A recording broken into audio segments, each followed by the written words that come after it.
Means how these keyframes are used. One simple example I will show you here. Suppose I have here some heading.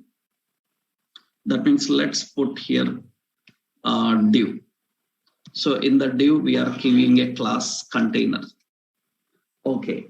In the container class, I am adding some heading. So we are using some heading, right?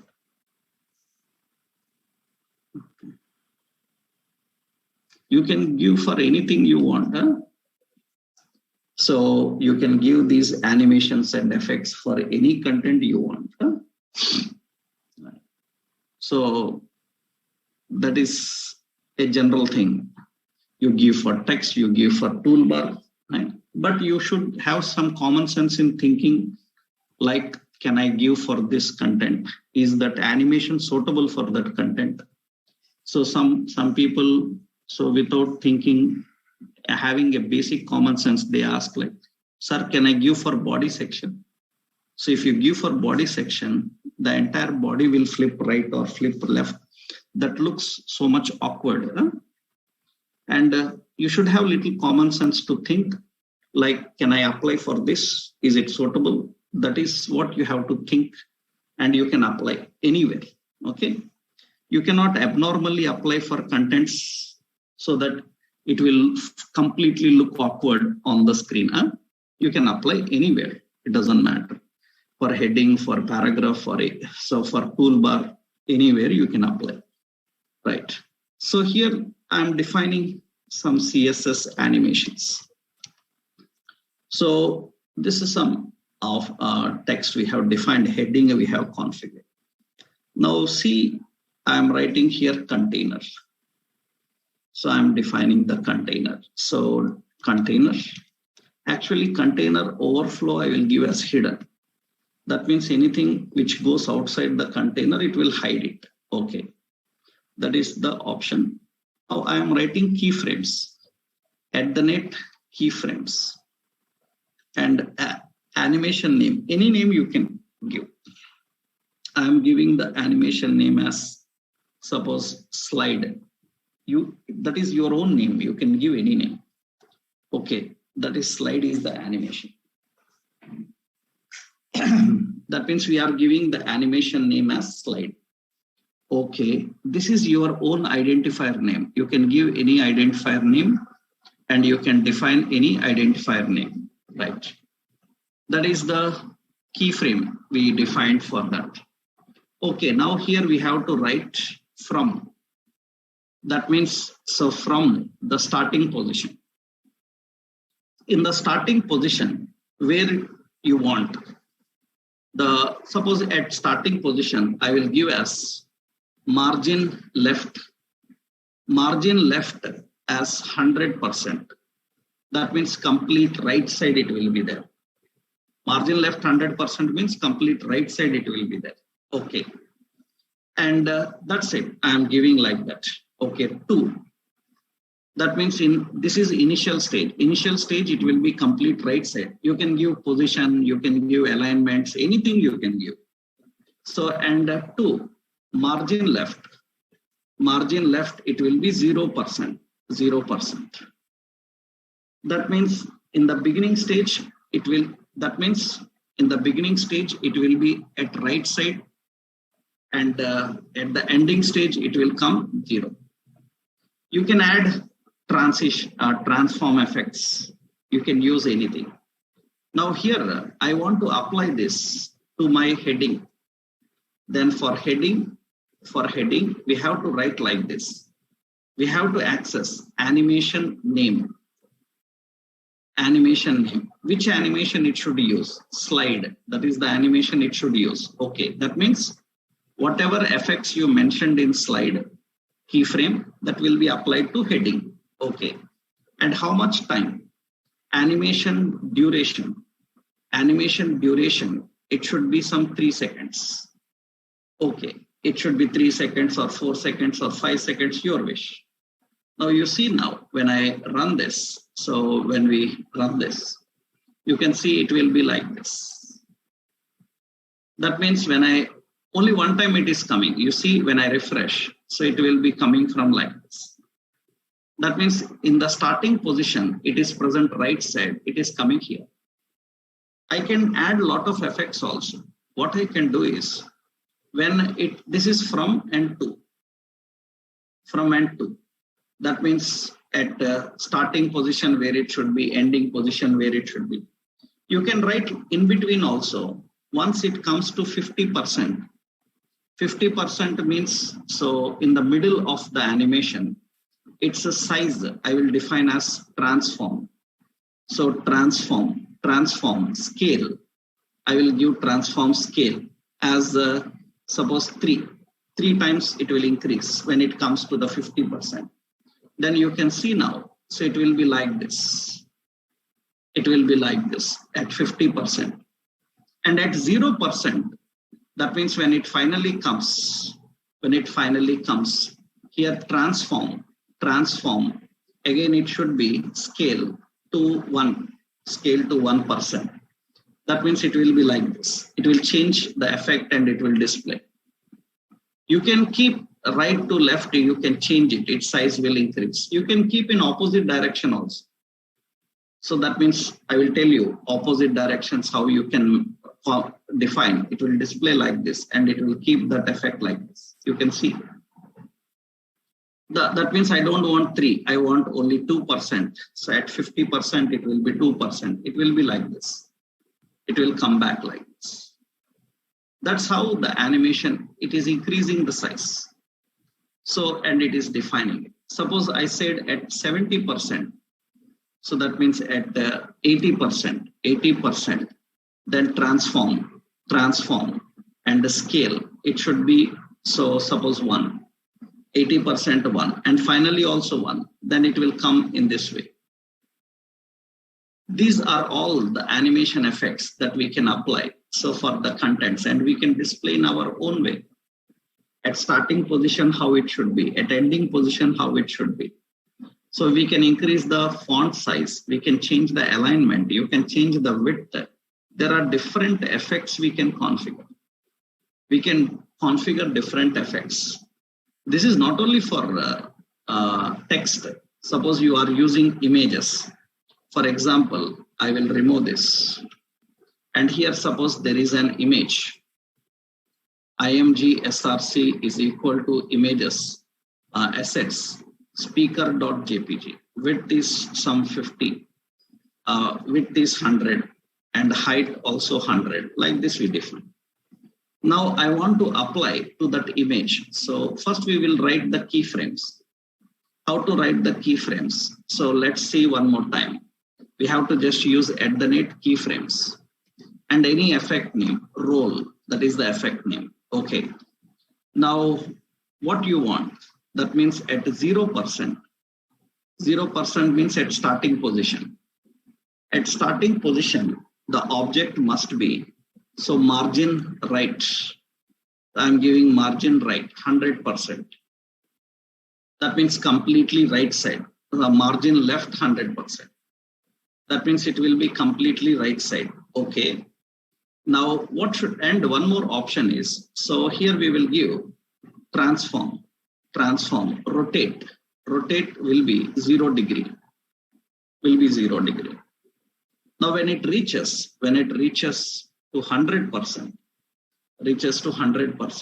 margin left will be 0%, and transform, rotate must be, so suppose 180 degree. Rotate will be 180 degree. Now I am writing like that, and I want to apply this for the image.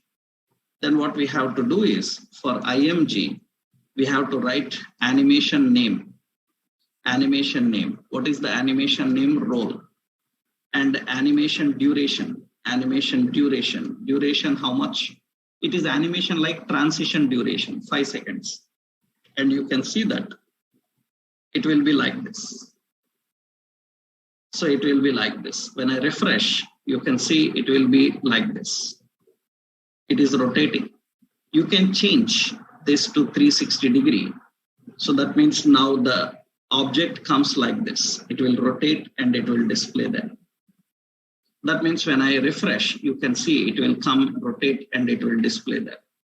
You can create your own effect. So that means at 50%. So that means at 50%.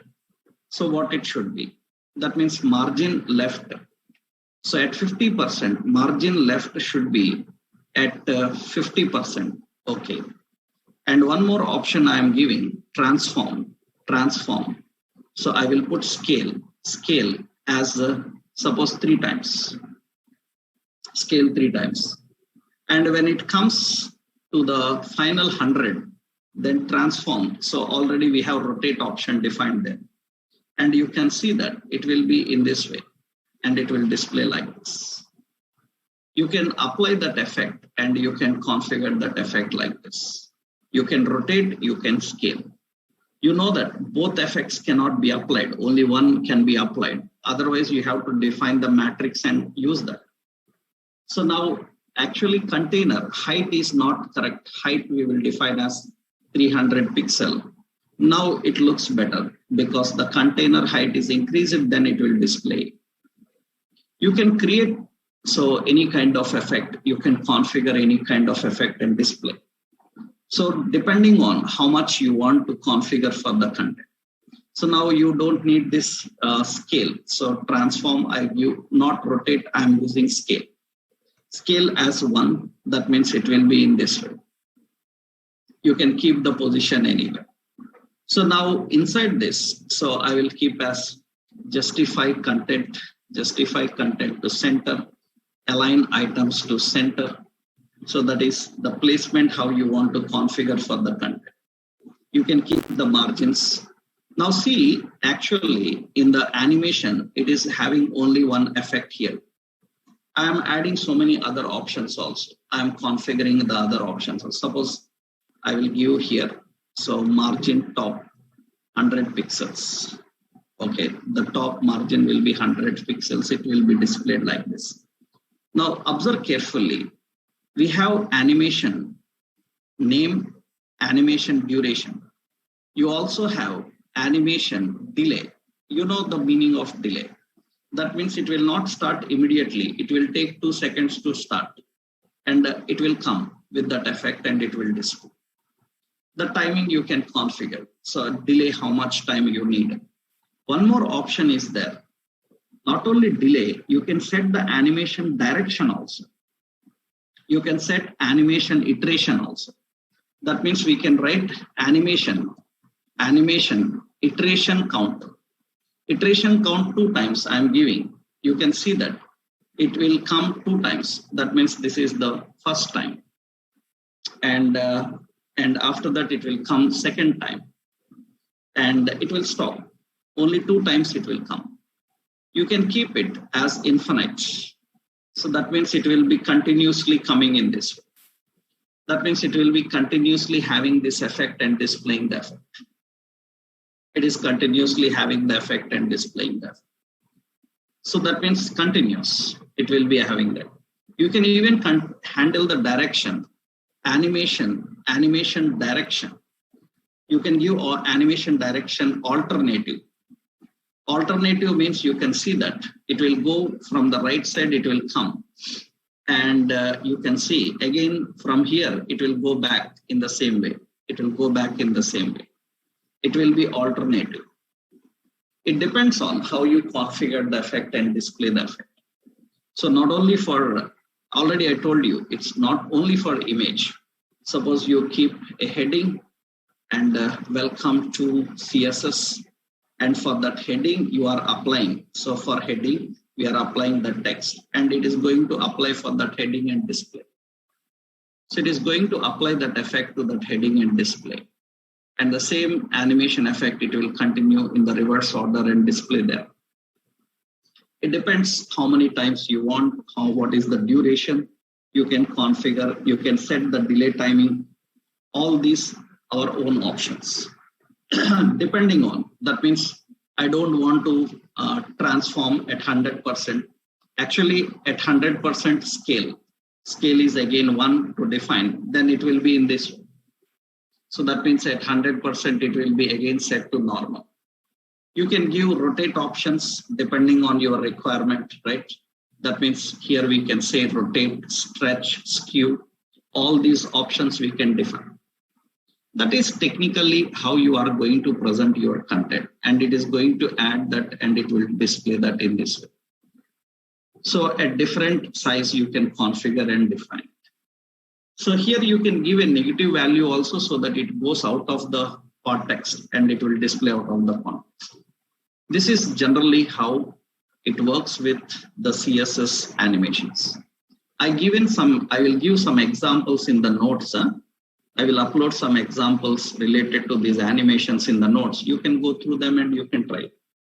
So keyframes are used for handling such kind of effects and animations. So CSS, we can create our own effects. That's what we call as keyframes. And keyframes are defined and keyframes are applied by using animation. Animation name, animation duration, animation delay. All these things are very important to understand. This is all generally how we can configure the 2D and 3D effects. Now, once we know all these 2D and 3D effects, now we need to understand how we can work with Bootstrap now. Bootstrap. So that means now once you know CSS, you will not use all this CSS knowledge directly. So in designing the pages, it will waste a lot of time. Why? Because as a software developer, first you will understand the CSS effects. But in real-time project development, we need to do the work fast. We can't waste time in writing a lot of effects. We have to always use shortcuts. And Bootstrap is ready-made. So you can say that it is a library of CSS and JavaScript. It will provide ready-made so many components and functions which you can simply implement and use in your projects. That makes the development process more faster and easier. That's what actually Bootstrap is. And Bootstrap, people learn Bootstrap, so many versions are there. Latest version of Bootstrap is 5. It is very latest. Just 2 weeks back, the stable Bootstrap 5 version released. Stable. So now companies will use this Bootstrap 5 regularly. But it is very advanced. So it has a lot of changes. Old version Bootstrap was 4.6. So 4.6. Now we are not using this 4.6. We are going to learn Bootstrap 5, which is the very latest version of Bootstrap. And it has several advanced options and almost 40-50% Bootstrap changed from its older version. Several new things added, several changes happened. We are going to learn this new version of Bootstrap so that we can build more advanced modern applications, right? We will see this Bootstrap 5 now. So how to install Bootstrap and how do we work with this Bootstrap, that we are going to discuss from tomorrow onwards, okay? So tomorrow we will start learning about Bootstrap and work with Bootstrap, okay? Tomorrow we'll continue with that.